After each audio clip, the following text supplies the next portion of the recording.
7. State 3 documents that a public officer is required to submit while surrendering an imprest. 1. Imprest surrender form. Public officers are typically required to complete and submit an imprest surrender form. This form includes details such as the amount of the imprest, purpose of the imprest, and a breakdown of expenses incurred. 2. Supporting invoices and receipts. Public officers need to provide supporting documentation such as original invoices and receipts for the expenses incurred using the imprest.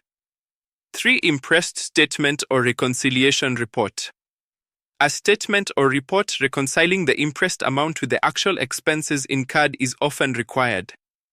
8. State 3 ways in which a clerical officer deployed in a registry can ensure security of official documents.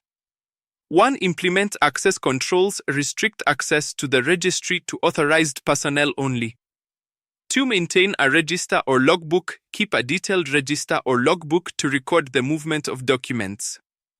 3. Implement document classification and handling procedures, classify documents based on their sensitivity or confidentiality levels. 9. List 4 reimbursable allowances that a public officer may be entitled to in the course of duty. 1. Travel allowance. This allowance is provided to cover the costs associated with official travel, including transportation, accommodation. 2. Subsistence allowance. It is meant to cover daily living expenses, such as meals and incidental costs incurred by a public officer while on official duty away from their usual place of work. 3. Housing allowance. Public officers who are required to work in locations other than their usual place of residence may be eligible for a housing allowance.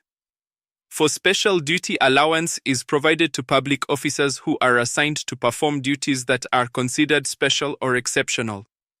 10. List 3 ways in which a public officer may demonstrate political neutrality in the course of duty.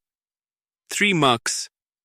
1. Non-partisanship. A public officer should refrain from actively participating in political activities or affiliations that may compromise their impartiality. 2. Equal treatment. Public officers should ensure equal and fair treatment of all individuals or entities, regardless of their political affiliations.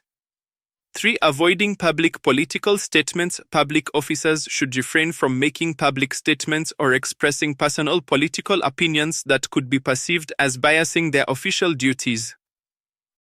11. Identify 3 institutions that have been established to safeguard and promote human rights in Kenya. 3 marks.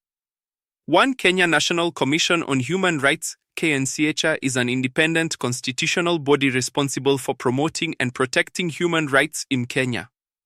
2. The Commission on Administrative Justice, commonly known as the Office of the Ombudsman. This institution is mandated to investigate complaints of maladministration or violations of rights. 3. The Kenya Human Rights Commission is a non-governmental organization that works independently to promote and protect human rights in Kenya.